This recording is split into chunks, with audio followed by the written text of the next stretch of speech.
Part 2 of April 25. We pick up at Capernaum.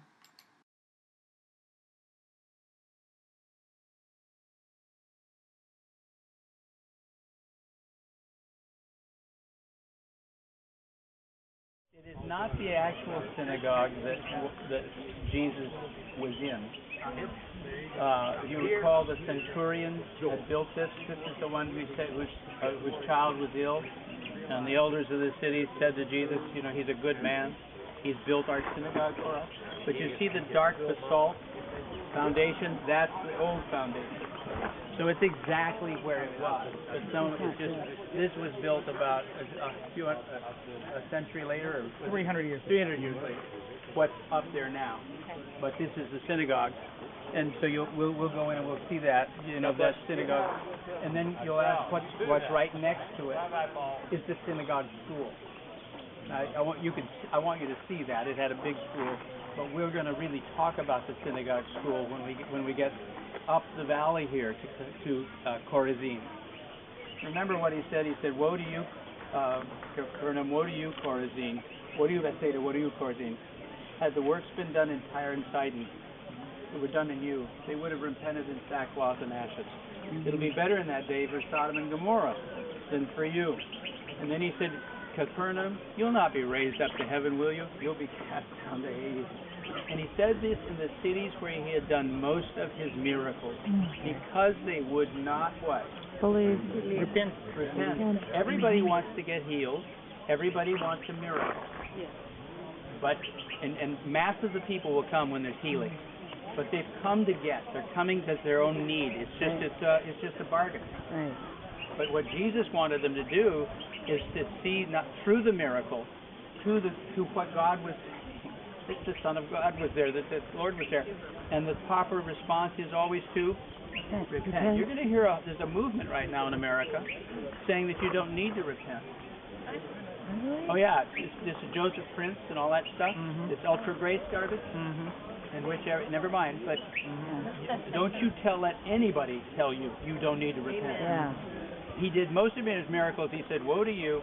It'll be better for Tyre, for Sodom and Gomorrah than for you." Because they would not, what? Repent. We turn our heart, we surrender ourselves, and then we embrace Christ. That's the foundation of it. So we'll be looking at that, at this, probably the house that, when I first came here, that big church wasn't there. The Catholics put their church right on top of what was the house of, probably Peter's mother-in-law, and so he stayed there, and so this is probably where Jesus stayed. Remember, he had an apartment here. This became his headquarters, and he did something with that mother-in-law. Who remembers what happened to her? She had a high fever, and she would probably, what was it? Was it cholera? What is it? No, that's not. I forget the disease she probably had. High fever and all that. And he healed her, and she got up. So but it's very likely it has a lot of archaeology around it.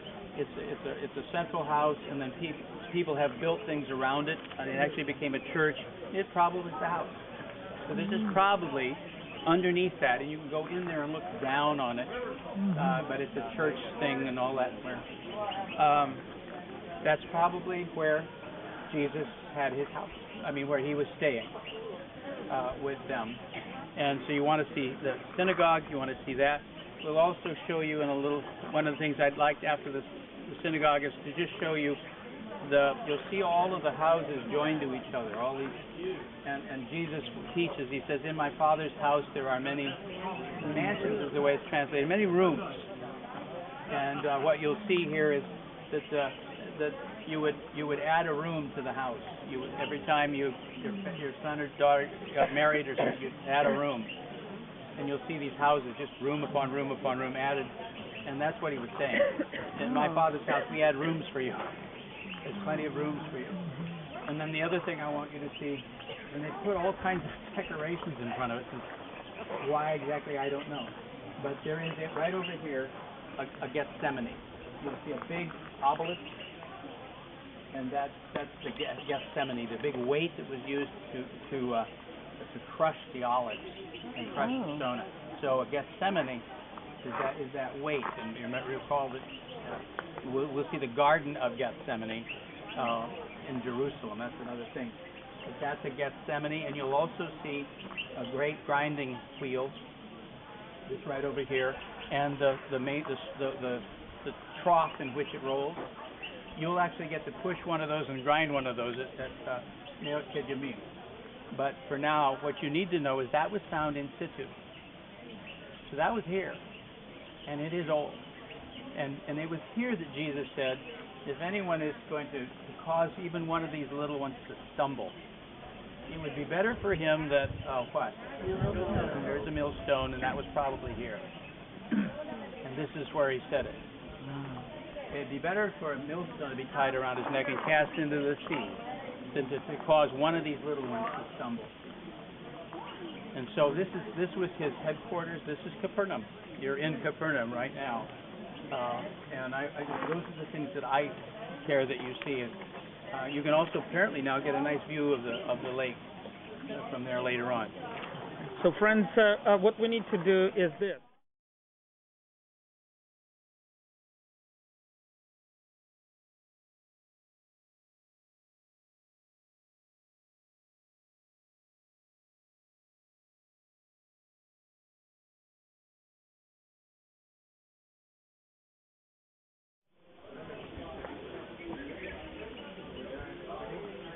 The entrance to Capernaum's over there.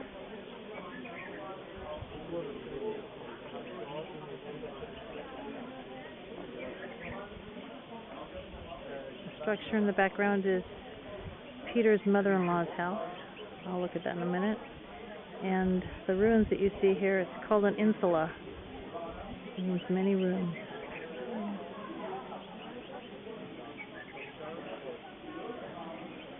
I'm standing in front of the synagogue. Right there is the school for the kids.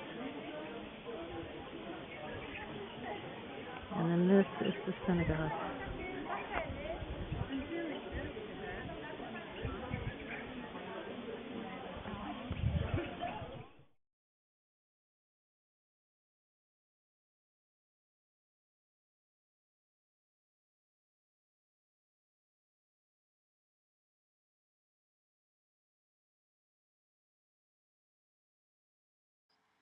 Here we have the olive press, followed by the millstone that Pastor referenced. Finally, a picture of myself and Pastor Craig. We stopped for a St. Peter's lunch. I did not have the whole fish, but I did have filet tilapia. Also, a lot of great bread and hummus. I'm calling myself hummus girl these days. Next, we visited the remains of a Jewish town called Korizim. Earliest occupation of this little town was in the 1st and 2nd century CE. In the New Testament, both in Matthew and Luke, Korizim is mentioned as a city condemned by Jesus, together with the other towns of Bethsaida and Capernaum. We walked through the remains of the town, but most of the time that we spent there was in the synagogue, where we had a teaching from Mickey. Synagogue, obviously, you can notice that a synagogue of the village or a little town of Korizim that was here in the days of Jesus. What you see here was probably be some 300 years after Christ, but it would be pretty much the same as it was in the days of Jesus. In other words, the synagogue was still here. The school was still here. The houses, the main square of the city was still here in the days of Jesus. So that did not change. All right? And because this synagogue produced a number of interesting elements, it can help us to understand Jesus' teaching, his ministry, because he taught a lot in the synagogue. And one of the most vivid examples of Jesus' teaching in the synagogue can be found in Luke chapter 4, verse 14. Jesus returned to Galilee in the power of the Spirit, and news about him spread throughout the whole country. He was teaching in their synagogues, and everyone praised him. All right, why would Jesus teach in the synagogues and not in churches? There were no churches yet. That's right, no churches yet. Okay. So Jesus went to Nazareth, where he had been brought up. But notice, by this time, Jesus is not living in Nazareth. Where does he live physically? Capernaum. Thank you for listening.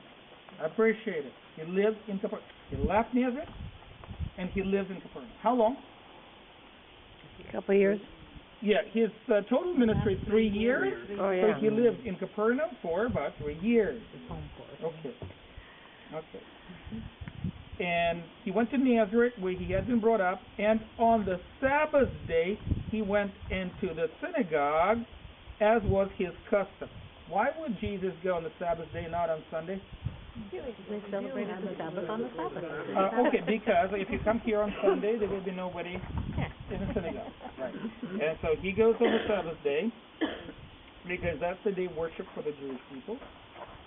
He stood up to read. What would he read? From which book? Isaiah? Yeah, can we call it the Jewish Bible? Okay. We read from the Jewish Bible. Can I give you the Hebrew word for that? A little bit of a confusion here. It's called Tanakh. Let me explain this.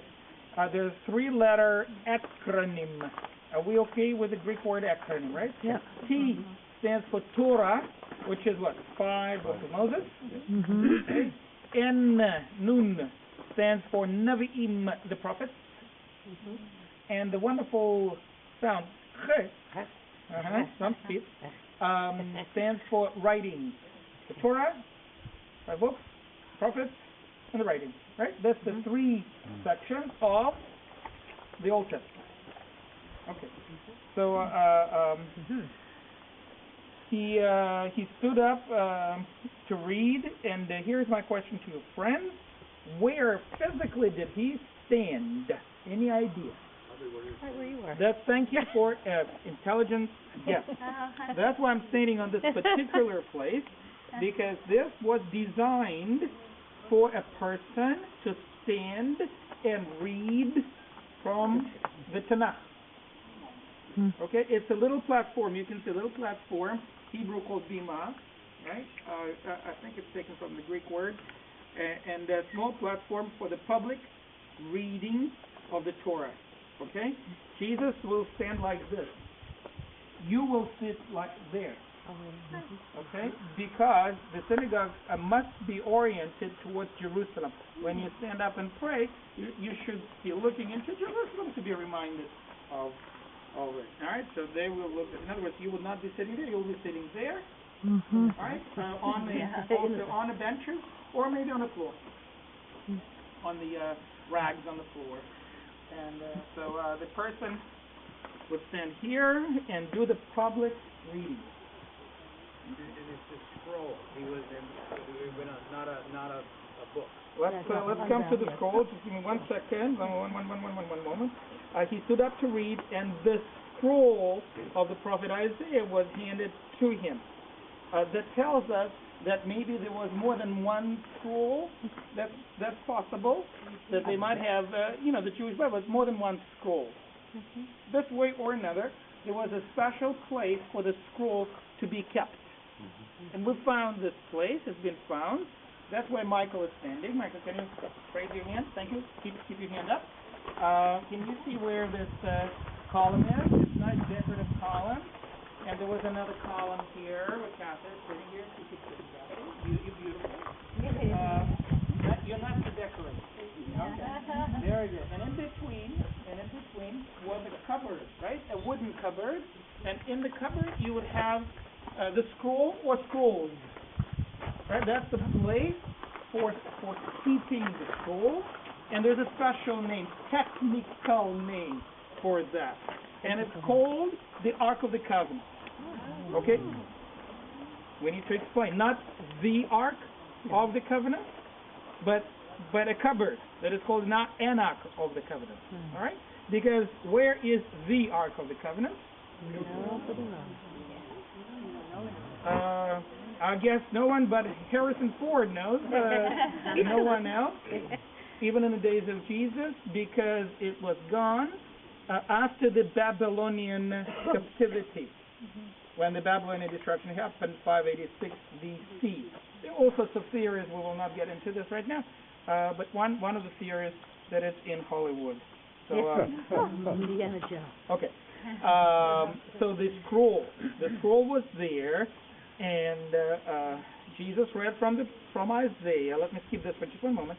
And then he rolled up the scroll, gave it back to the attendant. Why do you need an attendant? They are quite heavy. That is true. But you see, the main reason for that is this. We will be able to see the ancient scrolls from the days of Jesus in Israel Museum that were found at Qumran, where we were the other day. Okay. And you will see that in those texts, in the scrolls, there is no division into books, chapters, sentences, or capital letters. Plus, there is no vowels, no dots there. How long do you think it will take Jesus to find in the scroll the passage that he really needs?